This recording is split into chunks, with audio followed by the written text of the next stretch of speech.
قرآن ہے میرا رہنما، قرآن شفا ہے، نور ہے قرآن، جلا دل کی میرا قرآن، رضا رب کی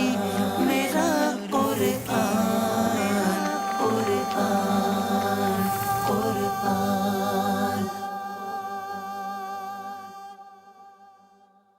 الحمدللہ رب العالمین والصلاة والسلام علی سید المرسلین،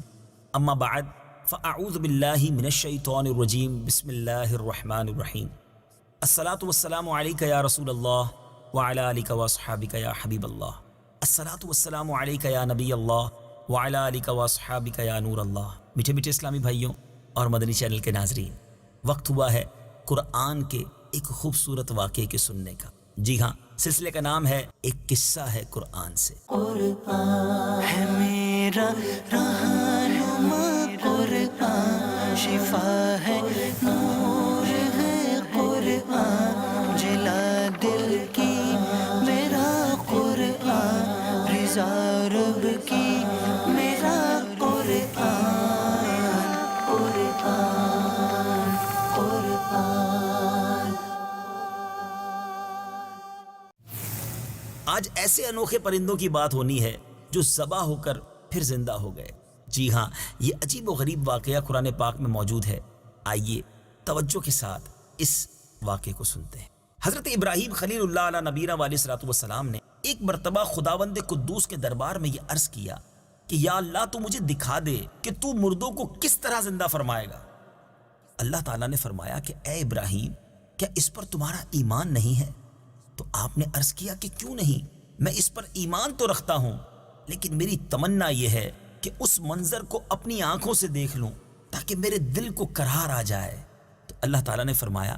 کہ تم 4 پرندوں کو پالو، ان کو خوب کھلا پلا کر اچھی طرح ہلا ملا لو،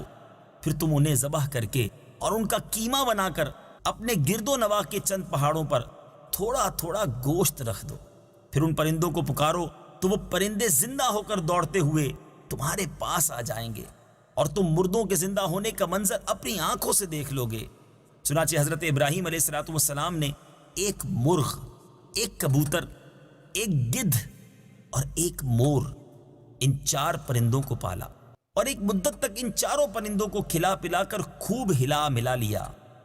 پھر ان 4 پرندوں کو ذبح کر کے ان کے سروں کو اپنے پاس رکھ لیا اور ان 4 کا قیمہ بنا کر تھوڑا تھوڑا گوشت اطراف و جوانب کے پہاڑوں پر رکھ دیا اور دور سے کھڑے ہو کر ان پرندوں کا نام لے کر پکارا کہ یا ایھا الدیک یعنی اے مرغ، یا ایتھا الحمامہ یعنی اے کبوتر، یا ایھا النسر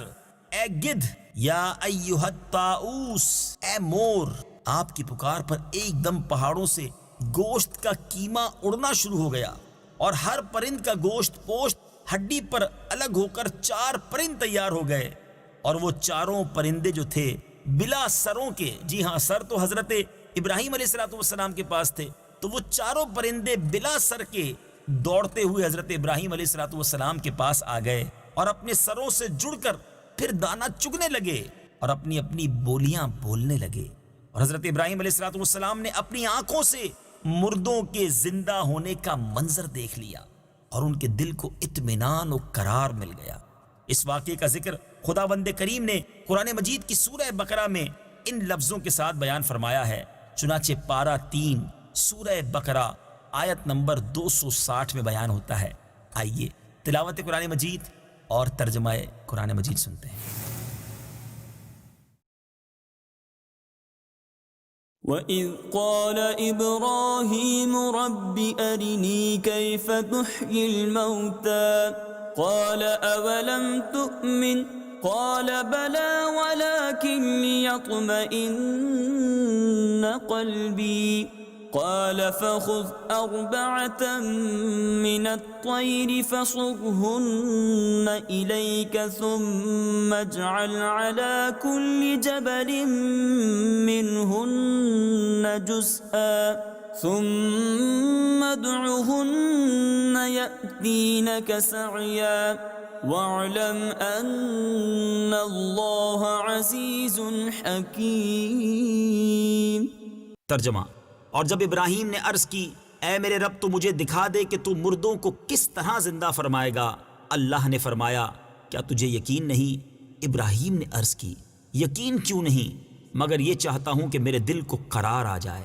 اللہ نے فرمایا تو پرندوں میں سے کوئی 4 پرندے پکڑ لو، پھر انہیں اپنے ساتھ مانوس کر لو، پھر ان سب کا ایک ایک ٹکڑا ہر پہاڑ پر رکھ دو،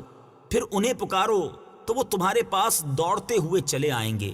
اور جان رکھو کہ اللہ غالب حکمت والا ہے۔ میٹھے میٹھے اسلامی بھائیوں، آپ نے یہ واقعہ سنا،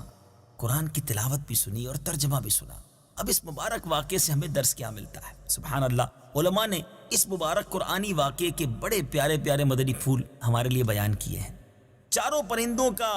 کیما بنا کر حضرت ابراہیم علیہ السلام نے پہاڑوں پر رکھ دیا، پھر اللہ تعالیٰ کا حکم ہوا کہ ثم ادعوہن، یعنی ان مردہ پرندوں کو پکارو۔ چنانچہ آپ نے 4 کو نام لے کر پکارا۔ اس سے تو یہ مسئلہ ثابت ہو گیا کہ مردوں کو پکارنا شرک نہیں ہے، کیونکہ جب مردہ پرندوں کو اللہ تعالیٰ نے پکارنے کا حکم فرمایا اور ایک جلیل القدر پیغمبر نے ان مردوں کو پکارا تو یہ ہرگز شرک نہیں ہو سکتا، کیونکہ خداوند کریم کبھی کسی کو شرک کا حکم نہیں دے گا، اور نہ کوئی نبی ہرگز کبھی شرک کا کام کر سکتا ہے۔ تو جب مرے ہوئے مردوں کو پکارنا شرک نہیں، تو اللہ کے ولیوں اور شہیدوں کو جو دنیا سے پردہ فرما چکے ہیں انہیں پکارنا کیسے شرک ہو سکتا ہے؟ جو ان معاملات پر اعتراض کرتے ہیں انہیں تھوڑی دیر سر جھکا کر سوچنا چاہیے، انشاءاللہ انہیں قرآنی واقعے کی روشنی میں ہدایت کا نور نظر آ جائے گا، اور وہ بھی صراط مستقیم پر چل پڑیں گے۔ تصوف کا ایک نقطہ، جی ہاں، اس خوبصورت واقعے میں ایک بڑا پیارا تصوف کا نقطہ بھی ملتا ہے کہ حضرت ابراہیم علیہ السلام نے جن 4 پرندوں کو ذبح کیا ان میں سے ہر پرندہ ایک بری خصلت میں مشہور ہے۔ مثلا مور کو اپنی شکل و صورت کی خوبصورتی پر گھمنڈ رہتا ہے، اور مرغ میں کثرت شہوت کی بری خصلت ہے،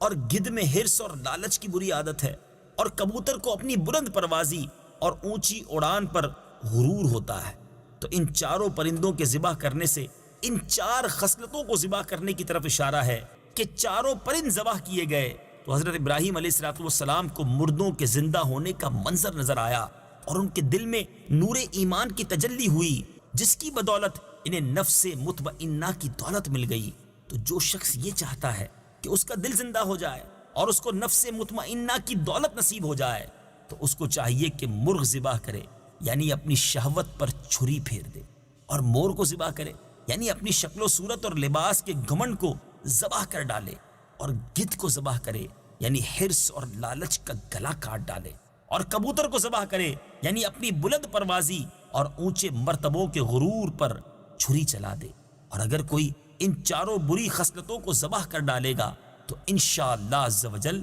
وہ اپنے دل کے زندہ ہونے کا منظر اپنی آنکھوں سے دیکھ لے گا، اور اس کو نفس مطمئنہ کی سرفرازی کا شرف حاصل ہو جائے گا۔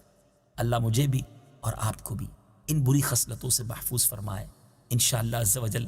اگلے ویڈیو کلپ میں آپ ایک اور قرآنی واقعہ سنیں گے، اور انشاءاللہ اس کے تحت بھی کچھ مدنی پھول ہم سب مل کر حاصل کریں گے۔ صلو علی الحبیب صلی اللہ تعالی علی محمد صلی اللہ علیہ وسلم۔ قرآن ہے میرا رہنما، قرآن شفا ہے، نور ہے قرآن، جلا دل کی میرا قرآن، رضا رب کی